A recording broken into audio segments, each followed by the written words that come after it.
as world leaders rallied to condemn the murder of Boris Nemtsov on Saturday. Russian investigators were considering every possible motive for the assassination, besides his opposition to Vladimir Putin. Despite a long list of Kremlin critics being gunned down, poisoned or otherwise disposed of in the 15 years since Mr. Putin took power, the Investigative Committee did not mention the former Deputy Prime Minister's political activism or his fierce censures of the president as a potential motive for the killing. The committee, the Russian state body charged with investigating especially serious crimes, said in a statement that it was focusing on several main scenarios, naming 3. 1. The murder was carried out as a provocation to destabilize the political situation in the country, in which Nemtsov may have become the kind of sacrificial victim for those who disdain no methods in order to achieve their political aims. 2. The killing was linked to Islamic extremism. This theory was being examined, the committee said, because investigators had evidence that Nemtsov had received threats in connection with his position on the shooting of journalists from the editorial department of the Charlie Hebdo magazine. 3. Internal Ukrainian events led to the assassination. It is no secret that among both the conflicting sides, there are very radical people, who are not subordinate to any authorities, the committee added.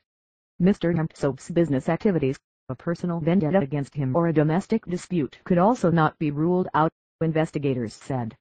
They made no mention of the politician's determined and vocal opposition to Mr. Putin's rule, which he frequently characterized as venal, cruel and vengeful.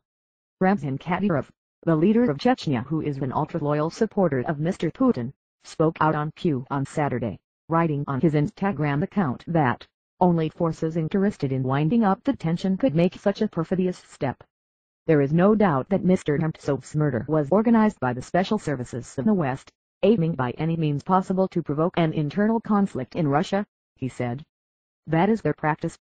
Izvestia newspaper, the Kremlin mouthpiece, was criticized for suggesting another, more personal theory for the killing, a conflict over his companion, Anna Duritskaya, 23, citing unverified claims that she had undergone an abortion.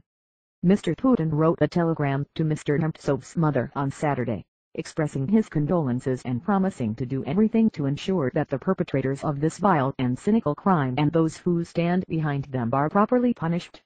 Even Mr. Nemtsov's allies are unlikely to suspect that a direct order came from the Kremlin to get rid of him. Practically none will expect a transparent investigation. Yet the politicians' friends in the opposition will be incensed if the atmosphere that Mr. Putin has created in the country does not come under scrutiny in the wake of the murder. Their interpretation is that the president has fueled a poisonous public discourse that endorses the persecution and murder of those who dissent. Diatribes on television and at pro-Kremlin events about fifth columnists inside Russia who support Ukraine and the West and are bent on destroying their motherland have become increasingly common in recent months. There is no Putin giving an order to murder, wrote Ksenia Sobchak, a TV presenter who has appeared at opposition protests, in a blog post. But there is a Putin who built a hellish Terminator and lost control.